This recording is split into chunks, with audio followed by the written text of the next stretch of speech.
cameras. Y'all are fancy. Yeah. We're filmmakers. Right.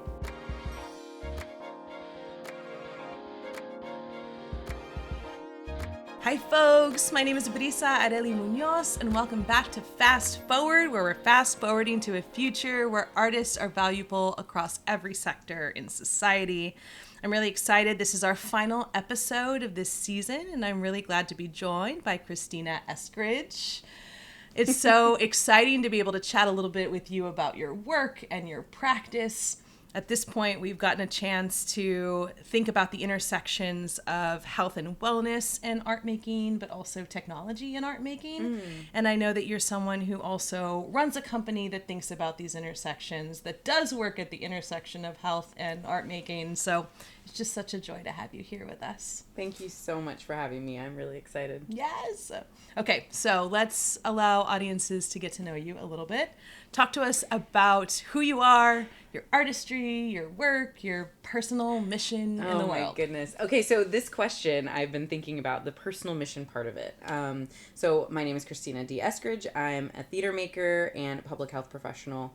I have been working at the intersection of theater and health for longer than I thought. A lot of my work has had parallel tracks where I was doing healthcare consulting and a variety of activities within the public health sphere, and then also doing theater. But then they started to merge as life went on, and then they really merged during the pandemic. And so when I think about personal mission and I think about all of these different sectors that I've been a part of, I really am interested in community and community building and making sure that people feel seen and heard and that they have access to the resources they need to thrive. Yeah. And so how can I allow my public health background and my theater company background and my theater making background perpetuate thriving among people? Yeah. So that's really where I'm coming from, right? Is a place that I want all of my friends to be friends, and I want their friends to join the group, right? I want to make the concentric circle bigger and bigger as we go forward, because we are nothing if we are not together. Yeah.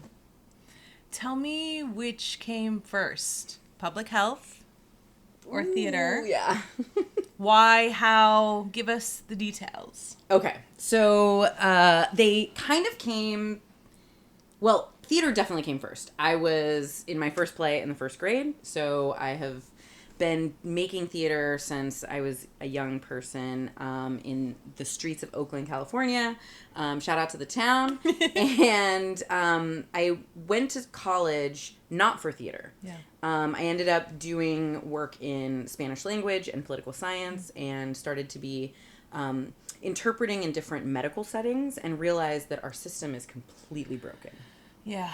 And so as a early college graduate, recognizing that there is not a safety net, really. Yeah. And the patchwork of insurances and folks not having access to care because they make too much money, but they don't make enough or have a job that allows them to have insurance, really got under my skin. And so all the while I'm doing theater on the side in community, and in regional theaters, but started to pursue my master's in public health as a way of thinking about how do we support the most vulnerable populations from a policy perspective, from a management perspective, from programmatic perspective. So pursuing my master's in public health, I had always been doing voice lessons as a gift to myself, doing plays on the side, right? Really thinking about how do I continue this practice of theater making while still thinking about this larger systemic challenge that we have in our country. And so they came one after the other, but I think since about 2010 or so, they've really been interwoven as life has unfolded. One of the reasons why I wanted us to be in dialogue is because you also run a theater company, Elevate Theatre Company, and I was really excited. We met on a project called Arts for Everybody. Yes, we did. Shout out, right? Shout out Arts for Everybody. It was an 18-city initiative that worked to bring artists and municipalities and health workers together to think about wellness. What was your role there at Arts for Everybody? Yes, so I was the National Mapmakers Coordinator. And so essentially, as part of the research work, we knew from the beginning, I think all of the leadership understood that you can have this big initiative with spectacle, with opportunity, with funding, but we got to also get the evidence. And so there was a real emphasis on making sure that there was research being done around what we were doing. And so my role was helping to make sure that the local engagement was infused throughout the research agenda. So in many of the cities, we had what we called map makers, which was a community group of 6 to 12 people who were from all walks of life, all age groups, all different sectors were represented. And we really asked them, we got curious and we asked them questions. What kinds of things can we ask your community? What kinds of art making do you want to do?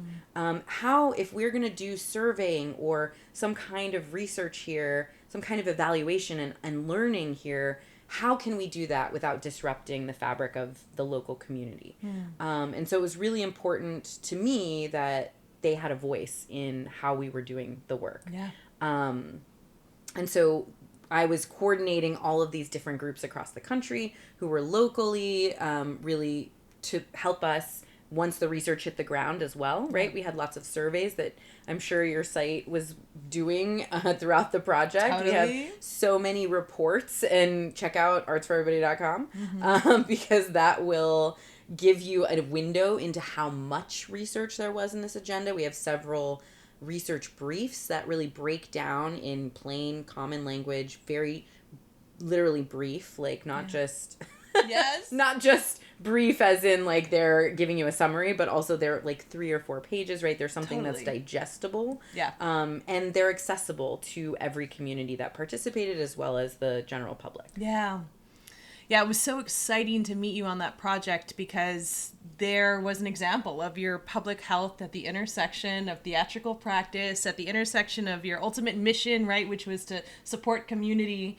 And so we got a chance to catch up in New York when we realized that we were both based out of New York, I know, we're New York City, neighbors, which is like, amazing.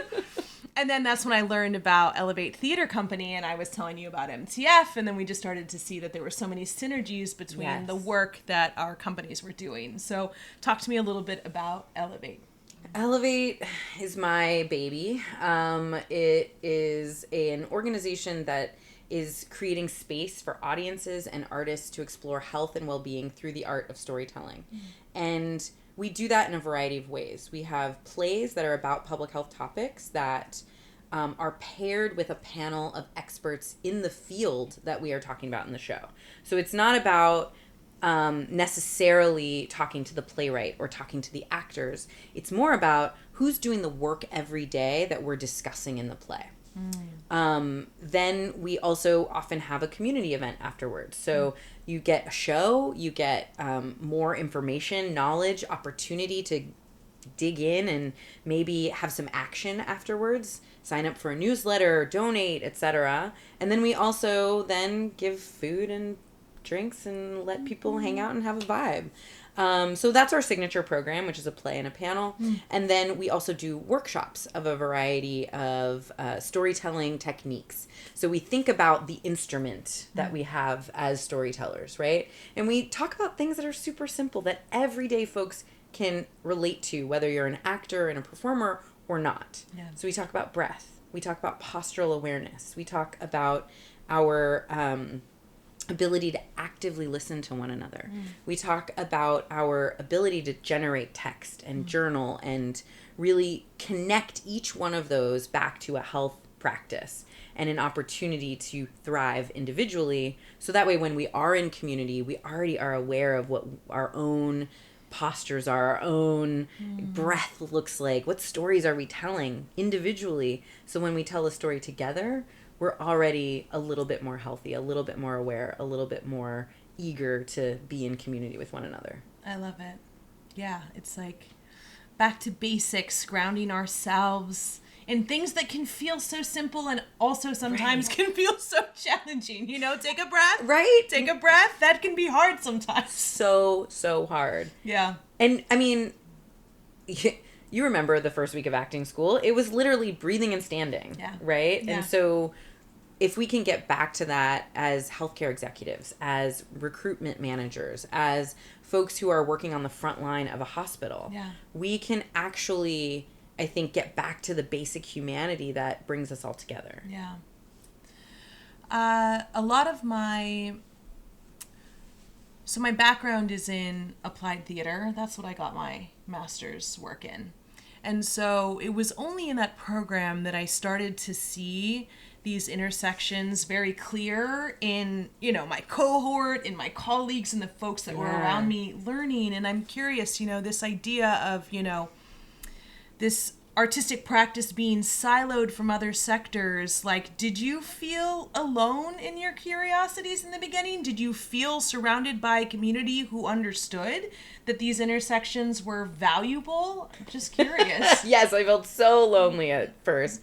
I mean, I was the only one in public health school. I was like voted like most likely to use her MPH on a cruise ship, right? As like a performer, because that's what I was doing in my spare time, right? I'd come to class with like glitter on my face because I moonlight as a performer, right? And everyone else, by the way, is like in the hospital, like watching open heart surgeries and like learning the ins and outs of ancillary care and all these different things, right? Doing a lot of very important administrative work. I also was doing important administrative work, but I needed that creative outlet. I needed that pull towards a different kind of expression. So I ended up taking a class that was around community art making in public health and attending drum circles, and we had to make a video, and I learned how to use Final Cut Pro, and like it was like such a, no one else was taking this class, right? But it was such an incredible opportunity, and a seed was planted, right? That these two things start to go together. And it wasn't until much later, in 2018, when I was performing in a show called Up and Away at Lincoln Center. I was working with a theater company called Trusty Sidekick. Shout out to Trusty. They were an incredible organization for theater for young people. Yes. Putting theater at the center, putting young people at the center of the work. Yeah. And we were doing this show for children with autism and their families. Yeah. And all of a sudden this light bulb goes off and I'm like, oh shit, I'm actually supposed to put these two things together. Yes. Like that is what this life is about for me. Yeah. And this community building mission that I have, right, comes in form of public health theater. Yeah. That's so incredible.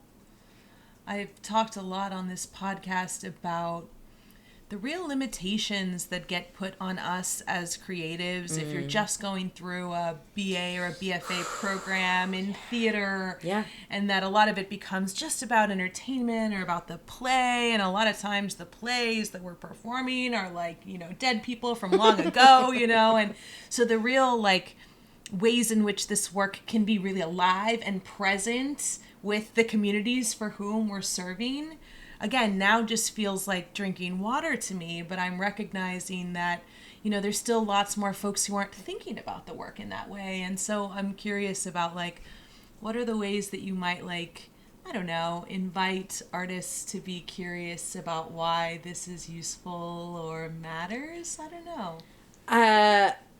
Well, first of all, it matters. Period. The arts are vital to our survival. Nina Simone said, you know, an artist's duty is to reflect the times. Yeah.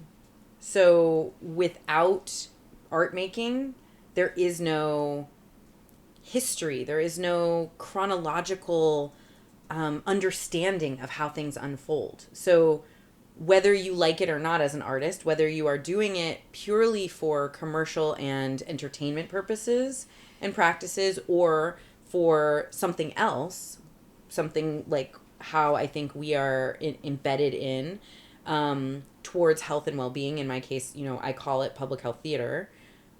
You're a part of this zeitgeist of history in the making. Yeah. And I think, you know, I've been thinking a lot about the importance of art in this particular political moment. Yeah. As rights are being stripped from all of us. Yeah. Right? We might think that it is small populations that are being targeted and stripped of their agency, access, and dignity. But truly, that is happening to all of us, and we need to be angry about it, and we need to be working towards a better future for our next generation. Yeah. But I'm also thinking a lot about, like, what do you want to put in the world? Yeah. Right? And there is so much value in entertainment-only practice. Yeah. Right? Because people need escapism. Yeah. People need something to laugh at, to cry at, to let all that out. Yeah. I was just in a play the other day. I wept, Yeah. right? And, you know, it released something for me. And that is important. Yeah. And it is equally important to do theater in my case, but art in general, Yeah. that has an eye towards the thriving of our society. Yeah. Yeah. And on the economic justice tip of it all. Pay us. Yes, that. And also, if we are daring to imagine new ways that our artistry can be present in spaces, the more opportunities for work there are. The more that we can put ourselves to work. And I'm not saying that all the structures and the systems exist, that it's easy to find our way to do it. Actually, you have to work really hard to carve a path at these intersections, but it can be so incredibly impactful and meaningful if one dares to do that work and that labor. And that's a little bit of what I'm hoping that this podcast can provoke in folks, is recognizing that these times are dire and they require you. They require you to step in, require you to bring all of your artistic tools to the table and imagine how communities could be served better by who you are and what you have to offer. And I know that we had our first segment, our first intersection between art making and health and wellness. And I know you got a chance to kind of listen to some of the work that we were doing, you know, particularly that first live taping on health and wellness, where we were centering Modesto Flaco Jimenez's Mercedes, that was thinking about dementia and their caregivers and their loved ones. I'm curious about what the experience was listening to it and how similar, different it felt to the work that you're doing. I mean, I feel right in step with everything that was discussed in that conversation. You know, it's beautiful to see, right? I also recognize so many voices, and I was like, oh, I know. Okay, yes, right? And so you're centering, you know, the right kinds of people and initiatives and conversation, right? Because we're talking not only about how do we make the work, and how do we make the work accessible to as many people as possible, right? This idea of technology and virtual reality and, like, expansion of the work that is really bringing in community again, right? Making that circle bigger rather than smaller. Yeah. One of the things I do love about theater, though, on a side note, Yeah. is that, like, it's all live, and if you were there, you were there. Yeah. And if you weren't, you weren't. Yeah. Right? But I also advocate for accessible opportunities, right? Yeah. So how do we live stream it? How do we get it into the homes of people who can't leave their home? How do, you know? Exactly. So I think that conversation really sparked for me, like, how do I make some of our work even more accessible, right? Yeah. We have things on YouTube from during the pandemic when we were creating plays in our homes, Yep. in our little, you know, Zoom boxes. Yep. We have things that we filmed that we haven't put the full thing out yet. And so how do we package that? How do we also protect the artists that we're working with so that their image and the use of their talent is compensated and not just copied and sent out into the world in a way that doesn't allow them to have the recognition for their time and talent. Yep. So it's a tricky balance. And I think you all unpacked a lot of the challenges there. I'm also a public health professional, but I'm not a clinician. Yeah. Right? And I'm not a drama therapist. Yeah. So thinking about my lane and being really specific about that, and clear that, some of the work we do does open things up. So how can I invite in expertise that allows us to really lift the whole experience for everybody? Yeah. I think as you're talking, I don't think I quite realized just how the undercurrent of both of these topics that we decided to address this season are so deeply aligned with access. Absolutely. I hadn't quite put that together. This idea that when we're thinking health and wellness, we're talking about how does this work find its way in senior centers or in hospitals or in places that it's not normally present, and use it as a tool to more deeply understand what you're experiencing and how to move through it and how to process it. And then on the technology side, it's also about access, but it's also about ethics. So like on one hand, access, how can more people experience this work? Technology gives us the tools to be able to spread this work far and wide in exciting and curious ways. And also there's real responsibilities attached to how one does that. Yes. And so it's really exciting to see that through line and recognize that, it's true in our values and our ethos that our desire is to make this work more accessible. And I think that's the premise of why we do work across sectors anyway, is because we're actually trying to bring the medicine to the people, not like force them to come to a theater house to receive, the medicine, Well, and also there's a level of meeting people where they are, right? And wanting to make sure that theater's not everybody's jam. Yeah. And that's fine. Yeah. Right? But depending on, it might not be your jam because you don't feel welcome in the theater. Yeah. Right? It might not be your jam because it's economically unattainable. Yes. It might not be your jam because you just don't like musicals. You don't like it when people, bust out into... We like it. But, you may not like that, right? Yeah. But you might enjoy a spoken word piece. Yeah.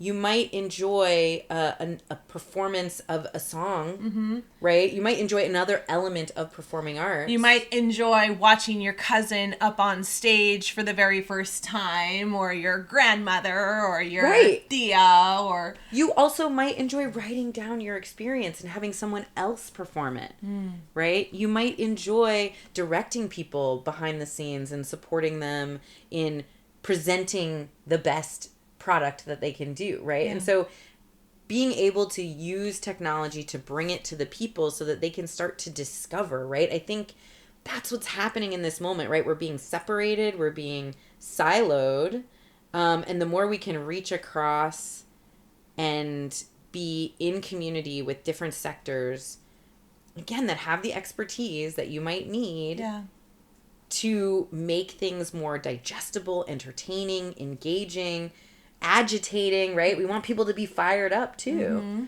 I think the better we are. Yeah, agreed. Tell me a little bit about the piece you're working on. So we have a program called Plays in Progress, and right now we have 3 playwrights who are fantastic.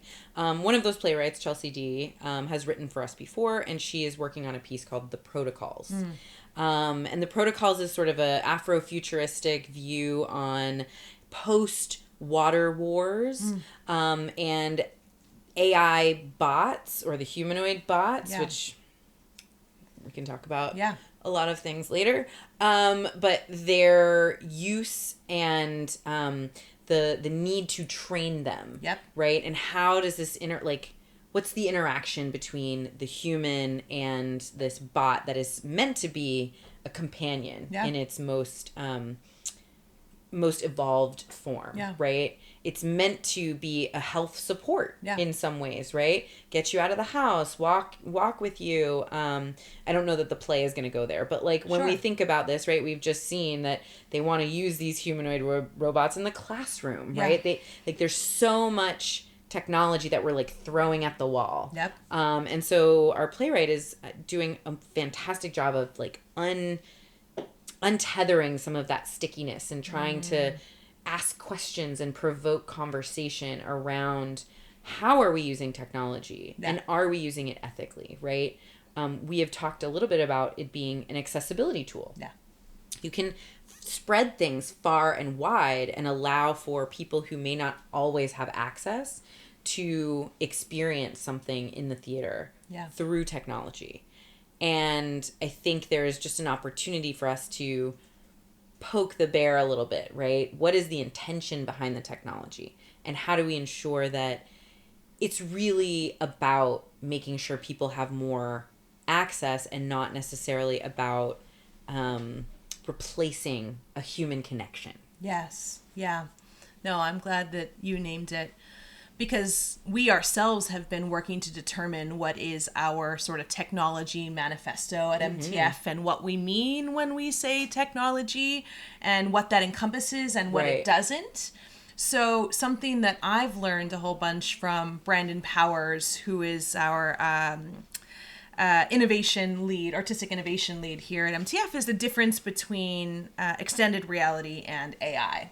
So XR, for example, are tools like virtual reality, right? The headset, or AR, think Pokemon Go, where all of a sudden you use your phone and all of a sudden you can see an object that wasn't already there. Right. But you were talking about, AI and these training models and how they're trained and where they get their information from, and is it theirs to use or is it stolen?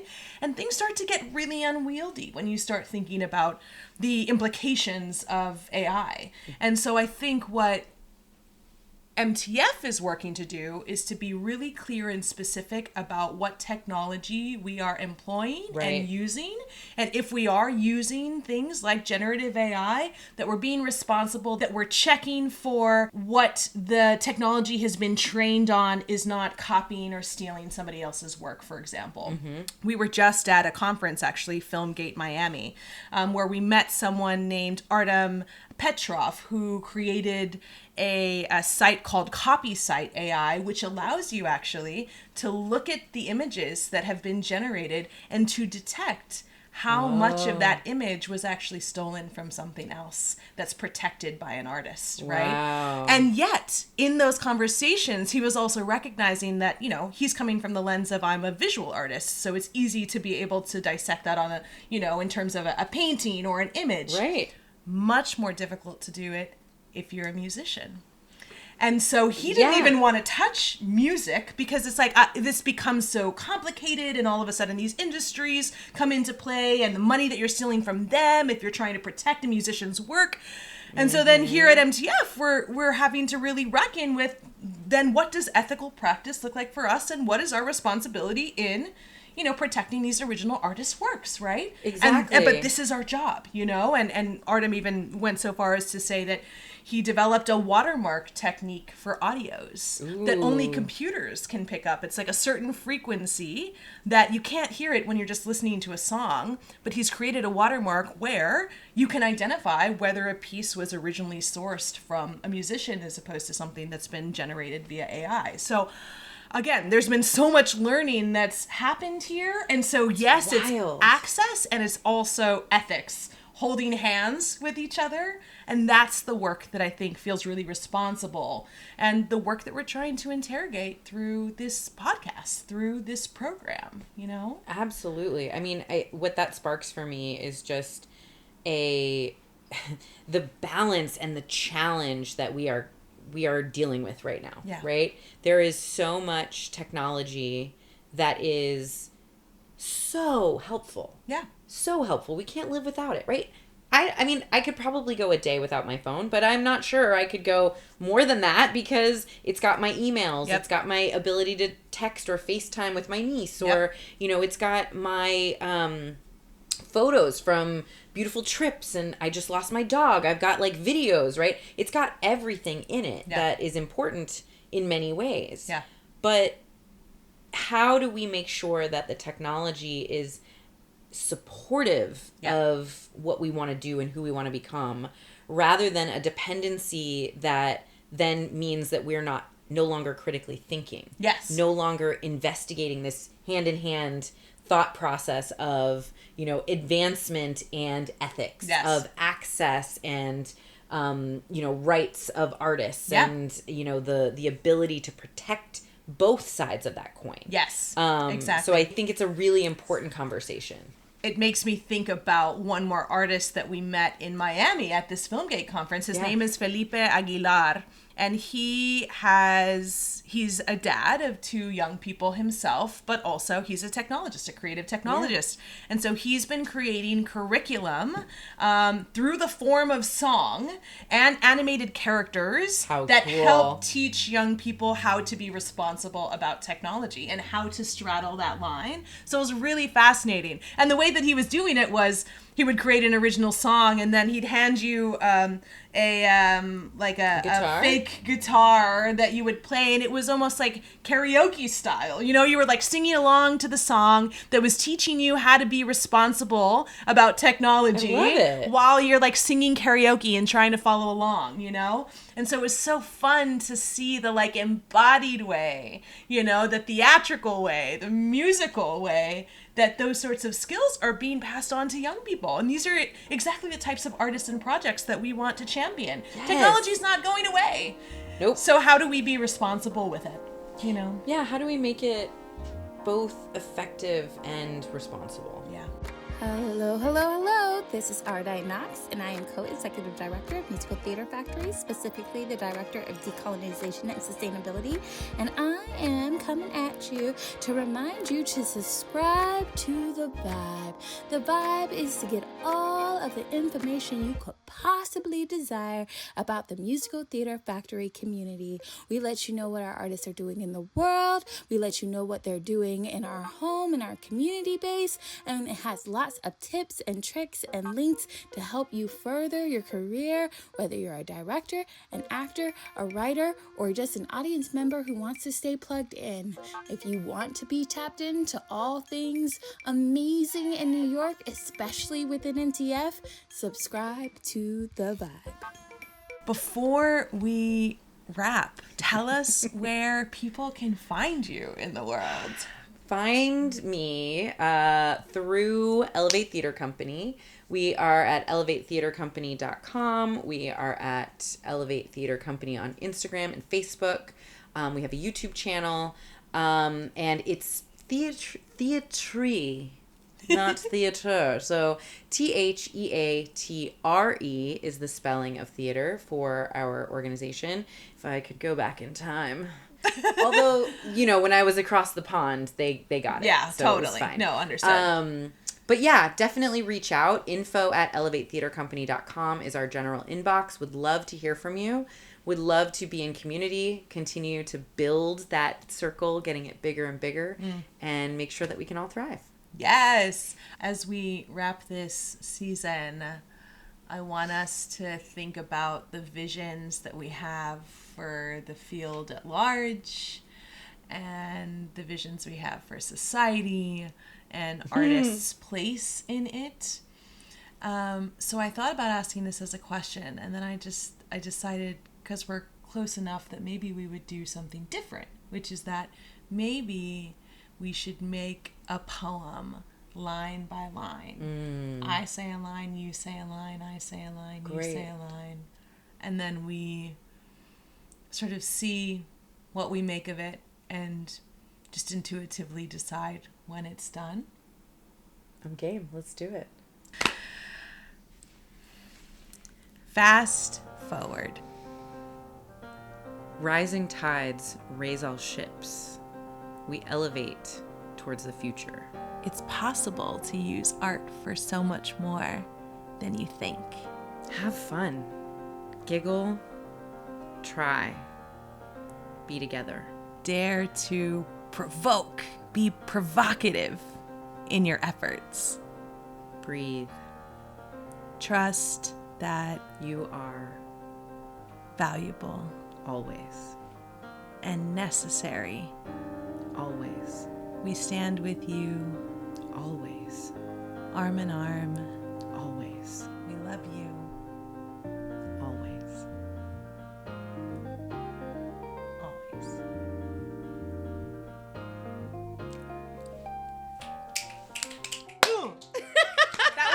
Christina Eskridge, dear friend, collaborator, colleague.